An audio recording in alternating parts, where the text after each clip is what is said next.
우리 찬송가 450장 내 평생 소원 이것뿐 찬양 드리시겠습니다.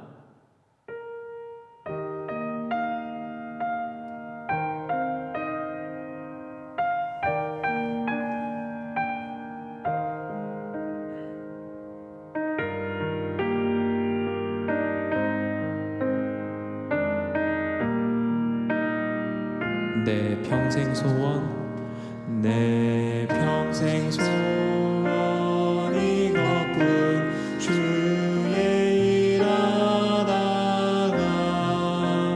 이 세상이 변하는 날 주 앞에 가리라. 꿈같이 헛된 세상일 취할 것 무엇냐. 이 수고와 많아여도 헛된 것뿐일세. 불같은 시험 많으나 겁내지 맙시다. 구주의 권능 크시니 이기고 남게 금보다 귀한 믿음은 참 보배 되도다. 이 진리 믿는 사람들 다 복을 받게. 살같이 빠른 광음을 주 위에 아끼세. 온 몸과 마음을 바치고 힘써서 우리 1절로 고백하십시다. 내 평생 소원 이것뿐 주의 일 하다가 이 세상이 변하는 날 주 앞에 가리라.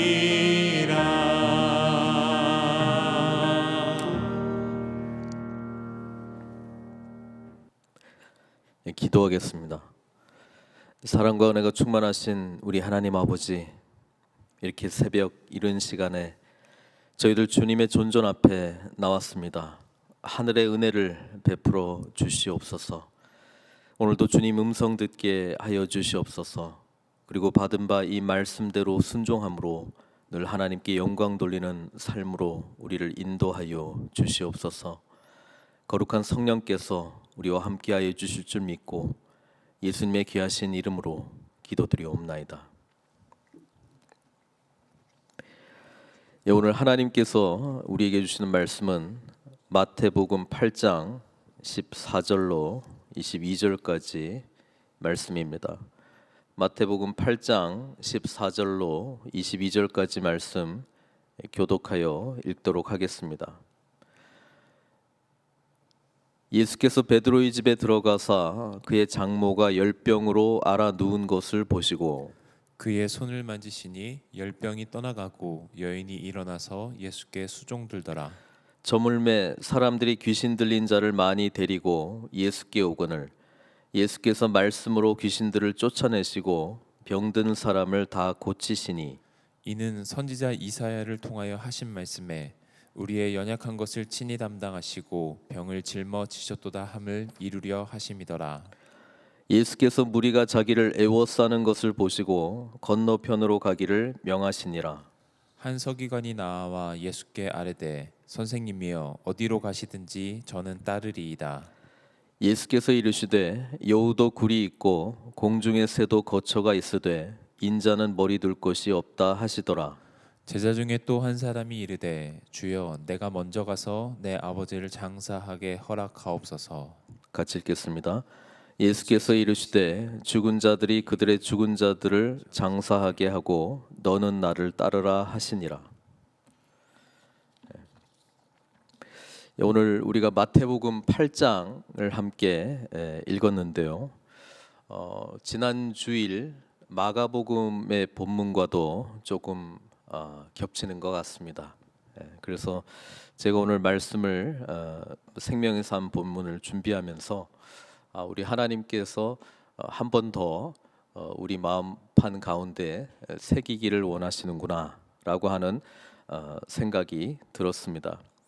특별히 마태복음에서 기록되어 있는 베드로의 그 장모 치유 사건은 마가복음에는 없지만 그 해설을 조금 해주고 있거든요. 그 해설이 뭐냐면 17절 말씀입니다. 이는 선지자 이사야를 통하여 하신 말씀에 우리의 연약한 것을 친히 담당하시고 병을 짊어지셨도다 함을 이루려 하심이더라. 마태복음에 기록된 예수님의 놀라운 이런 치유의 사건들은 다름 아니라 이미 이사야 선지자를 통해서 예언된 고난의 종이 이런 모습으로 우리의 연약함을 친히 담당하시고 또 병을 이제 짊어지신다라고 하는 이 예언의 말씀이 예수님을 통해서 이제 성취가 되었다라고 하는 것입니다. 예언이 성취되었다라고 하는 의미뿐 아니라 우리 메시아이신 우리 주님께서 오셔서 하실 그 사역의 내용을 구체적으로 설명을 해주고 있죠. 주님께서는 그렇습니다. 죄로 인해서 연약한 우리들을 또 죄로 인해서 이 세상에 또 질병이나 이런 부분들 우리 인간이 온전해지기 위해서 필요한 모든 것들을 방해하는 것들에 대해서 주님께서 모든 것을 가져가실 것이다. 그래서 이제 주님께서 가져가신다라고 하는 이 부분에 대해서 조금 고난의 종과 관련해서 이사야 53장 이 본문과 관련해서 좀 생각해 봤는데요. 우리가 치유될 때, 우리가 구원받을 때 주님께서 십자가에서 고통당하셨다라고 하는 것을 우리가 좀 깊이 생각해 볼 필요가 있습니다. 주님께서 물론 이 본문을 보면 그냥 베드로 장모가 열병으로 누워 있으니까 주님께서 보시고 또 만지시고 바로 일으키시잖아요. 그래서 우리 생각에는 좀 이런 게 있어요. 우리 주님께서는 하나님이시니까 그냥 오셔서 뭐 일어나라 그러면 그 안진뱅이들이 일어나고 뭐 나으라 그러면 나아버리고 이렇게 그냥 능력이 많으신 분이시니까 그렇게 그냥 치유하시는가 보다 이렇게 생각할 수 있습니다만은 지금 이사야 본문은 어떻게 말씀하고 있냐면 주님께서 그것을 친히 담당하시고 이렇게 돼 있거든요. 그러니까 우리의 연약함을 주님께서 가져가셨다는 것입니다. 우리의 아픔을 주님께서 가져가셨다라고 하는 것입니다. 그 가져가셨다라고 하는 의미 속에는 주님은 아무렇지도 않다 이게 아니고요. 우리가 아파하는 것을 주님께서 함께 아파하셨다라고 하는 것입니다. 우리가 고통으로 여기고 있는 것을 우리 주님께서 고통으로 받으셨다라고 하는 것입니다. 그 고통을 주님께서 가져가 주시는데 주님께서는 아무런 고통을 받으시는 것이 아니고 주님께서 고통을 받으신다는 것입니다. 우리가 받아야 될 고통을 주님께서 받으셨다라고 하는 것입니다. 이게 이제 십자가에서 주님께서 우리 죄된 우리를 위해서 베푸신 놀라운 은혜라고 하는 사실입니다. 우리가 십자가 앞에서 우리의 죄 사함을 받는 것, 또 우리의 연약함을 주님께 드릴 때에 주님께서는 그것을 다 친히 담당하시고 가져가 주셨다라고 하는 것은 그 아픔을 우리를 대신해서 아파하시고 또 그 고통 가운데 있다라고 하는 우리 주님의 우리를 향한 놀라운 사랑과 은혜라고 하는 것입니다. 그래서 오늘 그 시몬 베드로의 그 장모가 치유되는 사건을 통해서 정말 주님을 위해서 살아간다라고 하는 것을 잘 이야기를 해주고 있죠.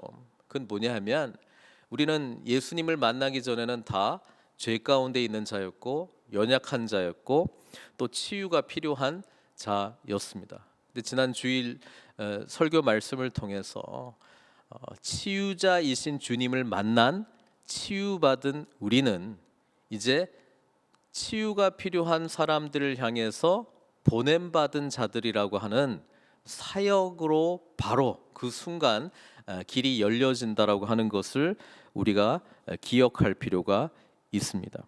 그래서 치유받은 자는 치유가 필요한 자를 치유자이신 주님께로 인도하는 것입니다.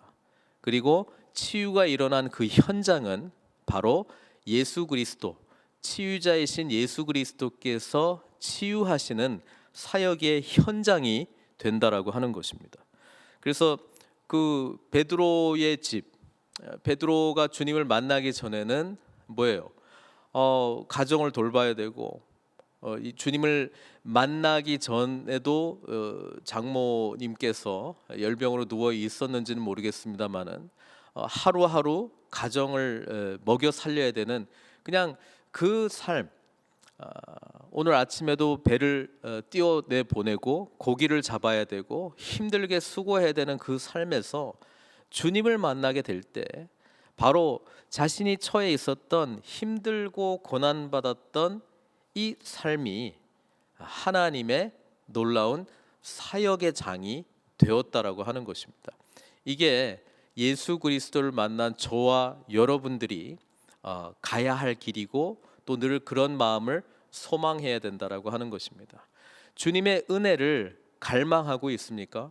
또는 예수 그리스도의 온전한 치유를 바라고 계십니까? 그러면 우리 주님 은혜 안에서 이 치유를 경험하게 될 줄 믿습니다. 때로 이 세상 안에 제한된 시간과 공간 속에서 우리가 요구하는 것들이 있습니다. 근데 우리 주님께서는 우리에게 영원한 생명을 주셨다라고 하는 것을 기억하시고 치유자 대신 우리 주님께 정말 우리 베드로의 장모가 보여주고 있는 모습처럼 바로 주님께 수종드는 주님께서 원하시는 그 일을 감당하는 자로 쓰임 받으시기를 주님의 이름으로 축원드립니다. 16절에 바로 이곳이 사역의 현장이 되어서요, 귀신 들린 자를 많이 사람들이 데리고 왔습니다. 그러니까 주님의 사역은 다른 것이 아닙니다.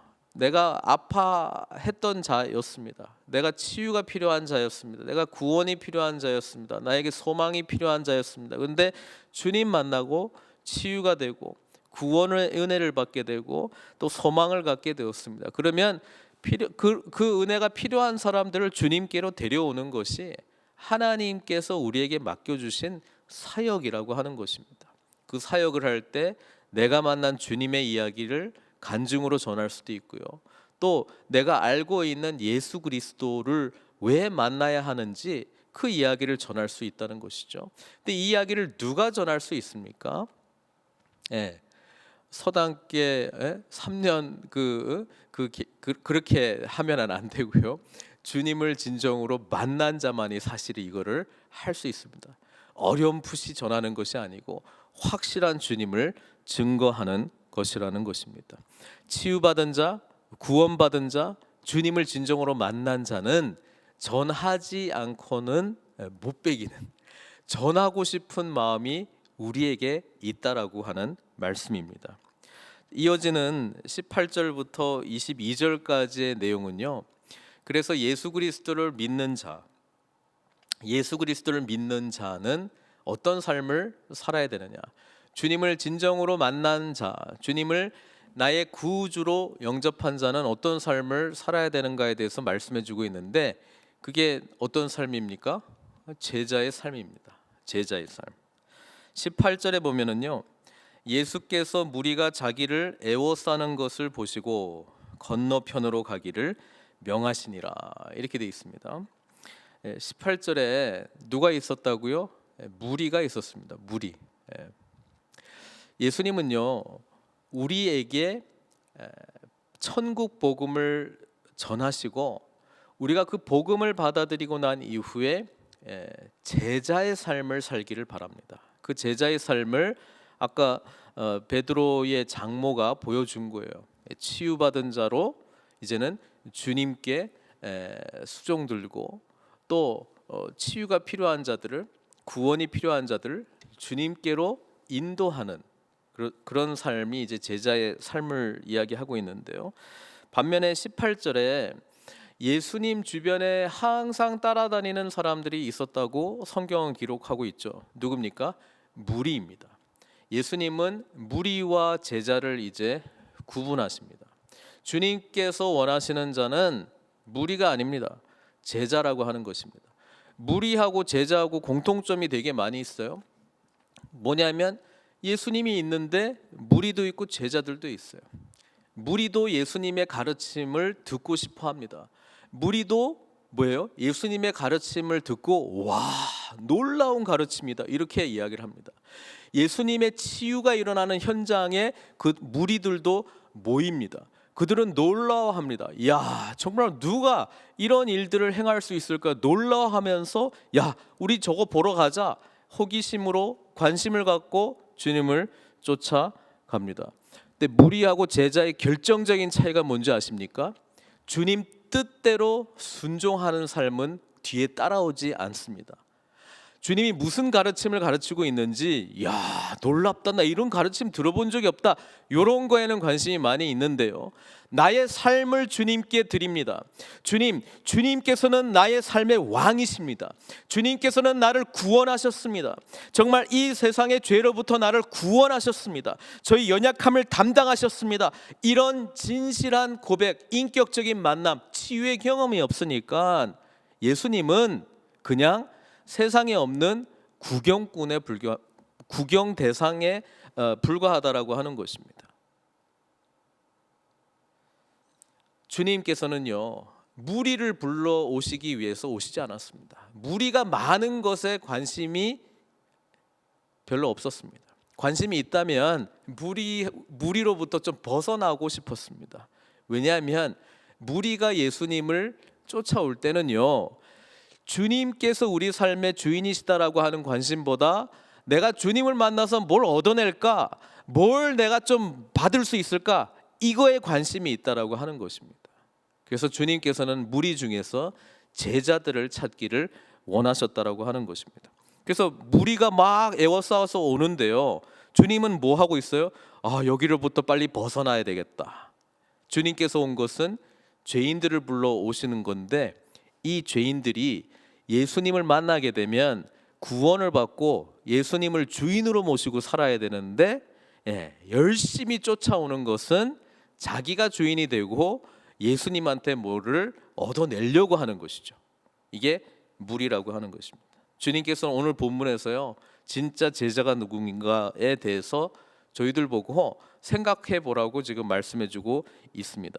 19절에 보면은요, 한 서기관이라고 하는 사람들은 율법에 대해서 아주 정통한 사람들 아닙니까? 그렇죠? 자, 이들이 나와 예수께 아뢰되 선생님이여 어디로 가시든지 저는 따르리이다, 이렇게 이야기합니다.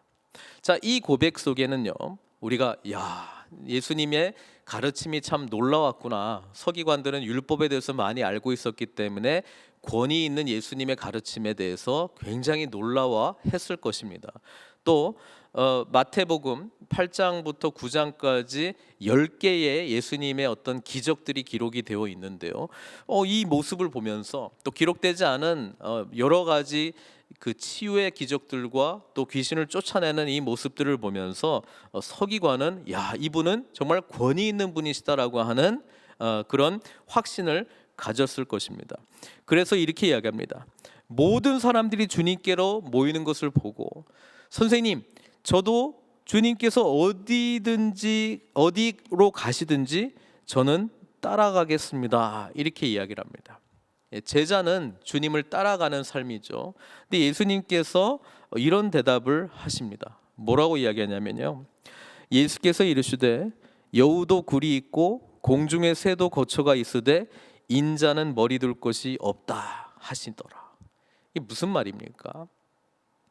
인기가 너무 많아가지고 좀 피곤하네, 뭐 이런 표현을 주님께서 하신 것입니까? 그게 아니고요, 주님께서는 제자의 삶이 어떤 것인지를 말해주고 있는데요, 머리 둘 곳이 없을 정도로, 거처가 없을 정도로 이 세상에 나그네와 거류민으로 살아가는 것이라고 말씀해주고 있습니다. 우리는 이 세상에 뭔가를 얻어내기 위해서, 이 세상에서 어떤 풍요를 누리기 위해서, 어떤 인기와 명예를 누리기 위해서 살아가는 자들이 아니고 하나님의 뜻대로, 요즘 출애굽기 읽고 계시죠? 구름 기둥과 불 기둥으로 인도하시는 대로, 하나님이 선하게 인도하시는 대로 가는 삶이다라고 하는 말씀을 해주고 있고, 그것은 결코 편한 것과는 거리가 멀 수 있다는 거예요. 왜냐하면 세상이 말하고 있는 안전함, 편함과는 거리가 먼 고난의 길을 우리는 가야 하기 때문에 그렇습니다. 주님께서는 본인이 지금 가야 할 길, 지금 따라온다고 이야기를 했는데, 나는 십자가를 향해서 지금 가고 있어.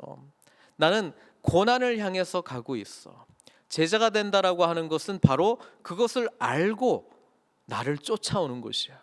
그런데 고난을 향해서 가고 있다라고 하는 것은 곧 고난 넘어 부활, 영원한 생명, 하나님 나라에 대한 확실성, 하나님 나라가 어떤 것인가에 대한 간절한 소망함, 그거 없이는 갈 수가 없어.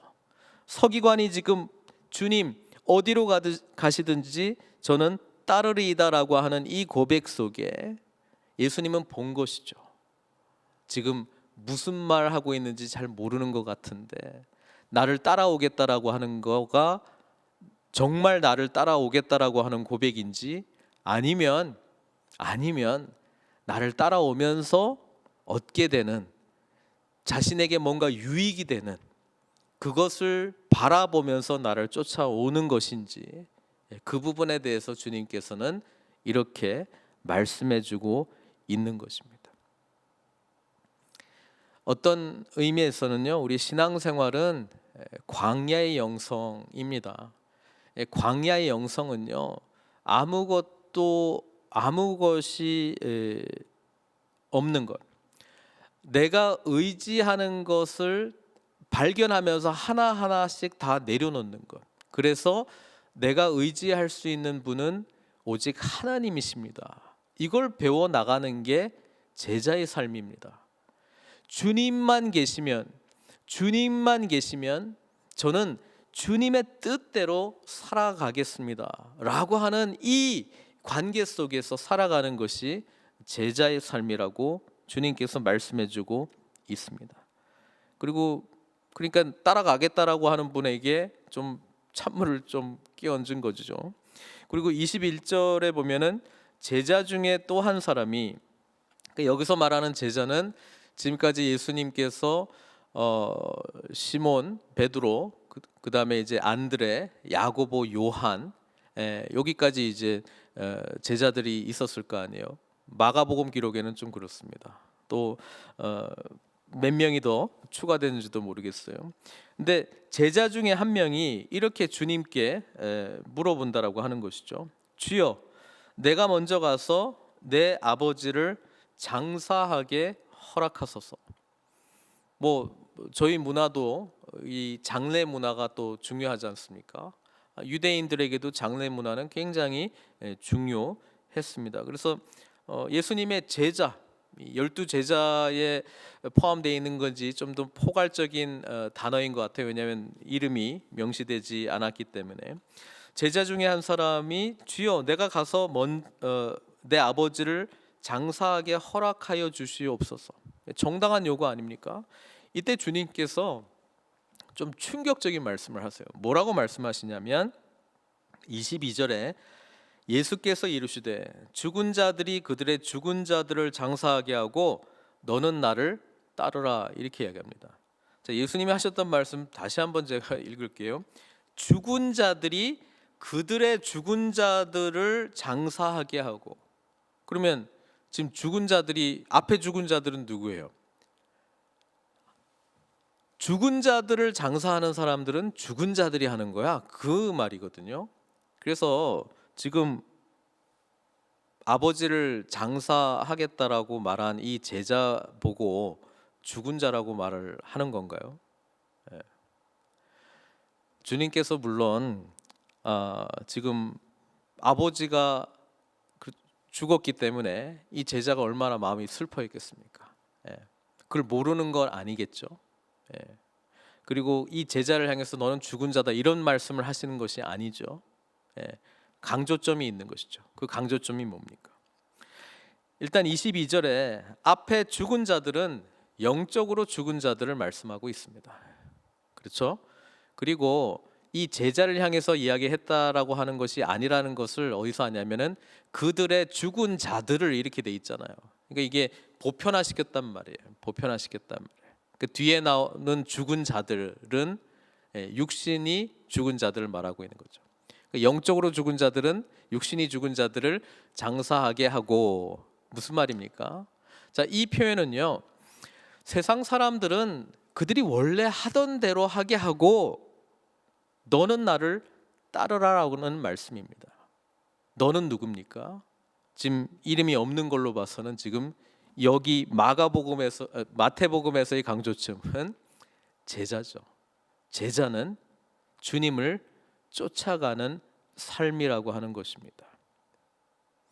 우리는 이 제자, 이름 없는 이 제자의 질문 속에 허락을 받는다라고 하는 것은 그렇게 해줄 거라고 그래도 당연히 마음속에 생각하고 주님께 나온 것 아니겠습니까? 그렇죠? 그리고 설마 주님께서 노 하시겠어요? 이런 부분에 대해서요.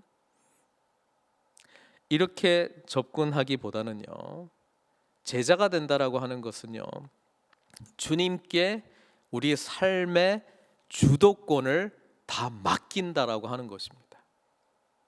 주님께 우리 삶의 주도권을 전적으로 다 맡긴다라고 하는 것입니다. 제자의 삶 속에는요, 이거 주님께서 좀 모르시는 것 같은데 내가 좀 물어봐가지고 좀 허락을 받아야 되겠다. 요 마음 속에 이미 주도권은 내가 쥐고 있다라고 하는 것이 사실 깔려 있는 겁니다. 주님, 쫓아가긴 쫓아가야 되는데요, 제가 지금 처리할 중요한 일이 있어요. 요거 끝난 다음에 갈게요. 주님, 제가 주님의 제자로서의 삶을 살아가는데요, 언제 주님의 제자가 되고 어떻게 주님의 제자가 되고 어떤 방식으로 주님의 제자가 되는 것 제가 좀 결정해도 되겠죠? 제가 보기에는 지금 이게 중요하고요. 주님, 저거는 좀 뒤에 하면 좋을 것 같고요. 주님, 요 부분은 확실하게 좀 처리를 하고 좀 지나가면 좋을 것 같아요. 제자의 삶은 그게 아니라는 겁니다. 나의 삶을 주님께 다 의탁드리고, 주님, 주님의 뜻이 무엇입니까? 말씀만 하옵소서, 주의 종이 듣겠나이다. 제자의 삶은 주님께서 가신 그 길을 가는 것이죠. 지금은 너무 못 알아들을까 봐 공개 안 하지만 나중에 아무든지 나를 따라오려거든 날마다 자기를 부인하고 제 십자가를 지고 나를 쫓아올 것이다. 이게 진정한 제자의 삶이라고 하는 것입니다. 그리고 제자는 첫째도 주님, 둘째도 주님, 셋째도 주님, 내 마음의 왕이신 주님 앞에 하나님의 뜻을 묻고 하나님께서 나의 삶을 통해서 이루시고자 하는 것을 알기 위하여 끊임없이 묻는 기도, 끊임없이 듣는 기도, 끊임없이 하나님의 뜻을 분별하려고 하는 그런 주님과의 관계 속에서 주님의 뜻을 발견하고 순종하는 삶이라고 하는 것을 오늘 본문이 말씀해주고 있는 것입니다. 그래서 오늘 본문은요, 저와 여러분들에게 묻고 있는 거예요. 제자입니까? 우리는 주님의 제자입니까? 이것을 묻고 있는 것입니다. 이 질문은요, 저희가 끊임없이 물어야 되는 것입니다. 예수님을 만나고 구원받았다고 제자의 삶을 우리가 이제는 완벽하게 알고 살아가는 것이 아닙니다. 은혜를 받은 것은 은혜를 받은 것이고요, 자라가야 되는 것은 여전히 우리에게 남겨져 있는 것입니다. 주님 앞에 한 발 한 발 내어딛는 믿음의 삶을 주님께서는 저와 여러분들에게 살아가라고 지금 말씀해 주고 있습니다. 때로는 우리의 필요를 주님께 아뢰 때가 있습니다. 열병이 걸려서 주님 앞에 치유해 달라고 간절하게 기도할 때도 있습니다. 그때 치유하시는 주님을 만나면서 우리는 뭐예요? 사명자로 또 제자의 삶을 살라고 주님께서 여전히 우리와 함께 하신다라고 하는 것을 놓쳐서는 안 됩니다. 우리는 무리와 같이 또는 이 서기관의 한계 속에 머물러 있으면 안 됩니다.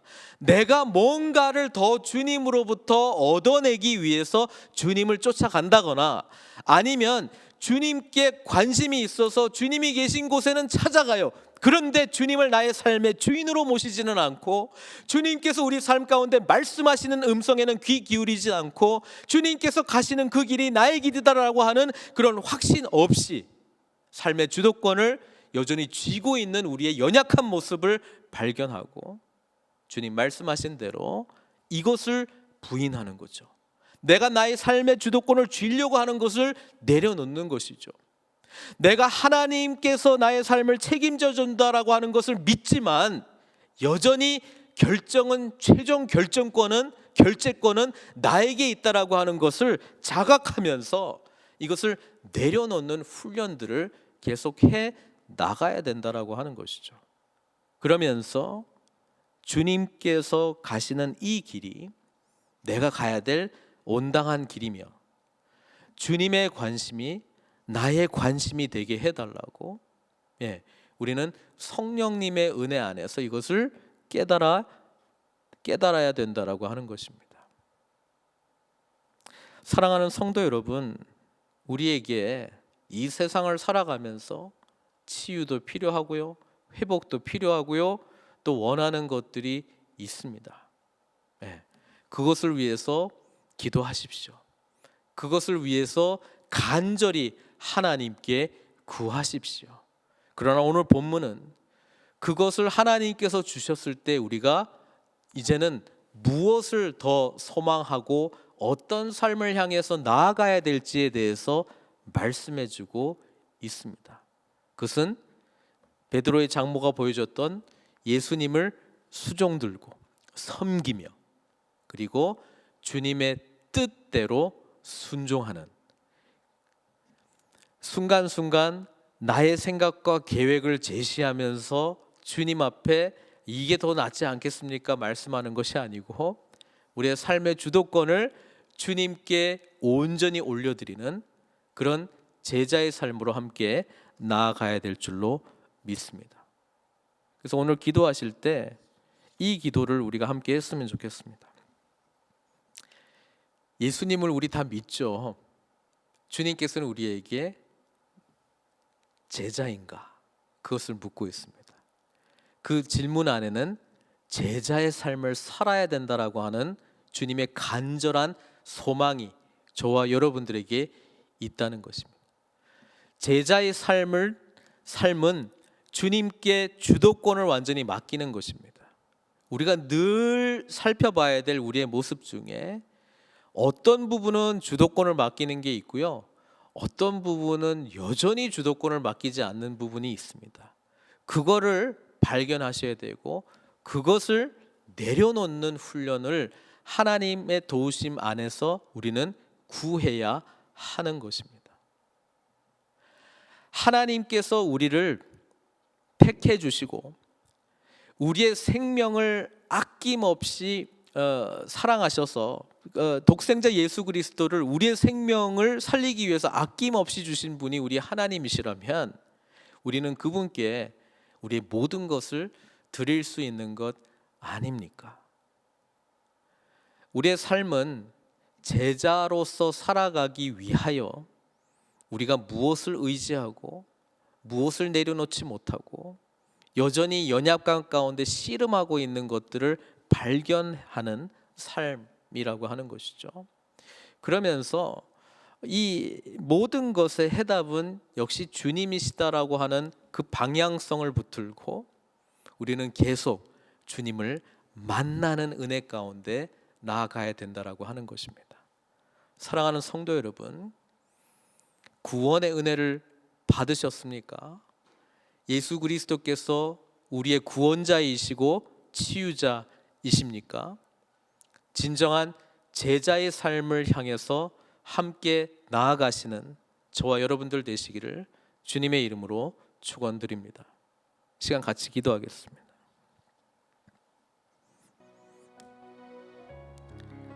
주님께서 우리에게 묻고 계십니다. 너는 제자인가? 제자의 삶을 살고 있는가? 묻고 계십니다. 주님께서 천국 복음을 전하셨을 때는요, 하나님의 나라가 이 땅 가운데 임하는 것인데요, 그것은 예수님이 왕이라는 것입니다. 사랑하는 성도 여러분, 하나님 나라의 풍성함을 누리기 위해서 진정한 제자의 삶을 함께 우리가 걸어가시기를 바랍니다. 그것은요, 광야의 영성을 회복하는 것이고요, 십자가를 향해서 나아가는 주님의 마음을 완전히 이해하고 또 그 은혜에 사로잡혀 우리도 함께 그 길을 가는 것이고요, 더 중요한 것은 우리의 삶의 주도권을 하나님께 온전히 맡기는 것입니다. 주님께서 산상수훈의 말씀 속에서 말씀하시지 않았습니까? 먼저 그의 나라와 의를 구하라. 그러면요, 우리가 지금 중요하다고 생각하는 것들이 있어요. 그것을 우리 주님께서 선하게 응답해 주시겠다고 약속하셨어요. 먼저 주님, 그분을 구하십시오. 그분을 만나게 되면 진정으로 깊이 동행하고 만나는 은혜를 우리가 누리게 된다면 제자의 길은 복되고 하나님의 은혜 가운데 있는 축복의 길이 될 줄 믿습니다. 이 시간 지금 우리는 어디에 있는가? 무엇을 구하는가? 주님 앞에 나는 누구인가? 정말 한번 내면을 성찰하시고 이 제자의 길을 함께 가게 해달라고 우리 하나님께 기도하는 시간 갖도록 하겠습니다. 이 시간 같이 기도하겠습니다. 사랑의 하나님, 오늘 말씀 앞에 저희들 납작 엎드리어 하나님의 은혜를 구합니다. 그렇습니다. 치유자이신 주님, 구원자이신 주님을 만났기 때문에 우리는 영생의 축복을 받고 하나님의 자녀가 되었습니다. 이 놀라운 사실을 깨닫고 정말 베드로의 장모처럼 주님 앞에 온전히 수종드는 삶, 섬기는 삶으로 우리를 인도하여 주시옵소서. 무리의 단계에서 벗어나 제자의 길을 가게 해 주십시오. 제자의 길을 가기 위하여 주님을 더욱 깊이 만나는 은혜를 허락하여 주시옵소서. 내 뜻, 내 계획, 내 삶의 주도권을 주님께 맡겨드리는 그런 복된 삶으로 인도하여 주시옵소서. 그리고 주님께서 가신 그 길, 고난의 길, 십자가의 길이 바로 저와 우리 모든 믿는 자들, 제자들이 가야 될 길이라고 하는 것을 알고 주님 소망합니다. 주님 의지합니다. 아버지 하나님, 하나님 나라를 소망하여 나갈 수 있는 저희들 될 수 있도록 축복하여 주시옵소서. 그 길을 가는데 여전히 우리의 연약함이 있습니다. 여전히 우리의 필요가 있습니다. 여전히 하나님의 치유와 하나님의 터치가 필요한 영역들이 있습니다. 그것을 하나님 앞에 이 시간 또한 간절히 올려드리오니 주여 치유하여 주시고 하나님 나라의 놀라운 역사를 경험하면서 더욱더 주님께서 우리에게 제시해 주신 이 놀라운 제자의 길을 향하여 나아갈 수 있도록 축복하여 주시옵소서. 오늘도 우리가 함께 기도하며 우리의 삶의 주도권을 주님 앞에 내어드립니다. 주님 영광 받아 주시옵소서. 그리고 오늘도 우리의 삶의 왕자에 주님께서 좌정하시고 주님께서 말씀하신 대로 순종함으로 하나님께 영광 돌리는 복된 삶으로 우리 한 사람 한 사람 인도하여 주시옵소서. 사랑의 하나님, 우리의 왕이 되셔서 우리에게 오신 주님을 찬양합니다. 진정한 제자로 살아갈 수 있도록 선하신 하나님, 성령님께서 우리의 삶을 주장케 하여 주시고 오늘도 우리의 마음을 활짝 열고 주님 앞에 나아가오니 주여 역사하여 주시옵소서. 모든 것 주님께 의탁드리옵고 예수님의 귀하신 이름으로 기도드리옵나이다. 이제는 우리 주 예수 그리스도의 크신 은혜와 하나님 아버지의 극진하신 사랑과 성령님의 감화 교통하심이 참된 제자의 삶을 살기로 결단하는 사랑하는 성도들 머리 위에 또 가정과 일터 위에 이제로부터 영원토록 함께하옵시기를 간절히 축원하옵나이다. 계속해서 우리 개인 기도의 제목들을 붙들고 하나님께 기도하도록 하겠습니다. 특별히 우리 치유가 필요한 분들을 마음에 품고 오늘 또 함께 기도했으면 좋겠습니다. 함께 기도하시도록 하겠습니다.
아멘.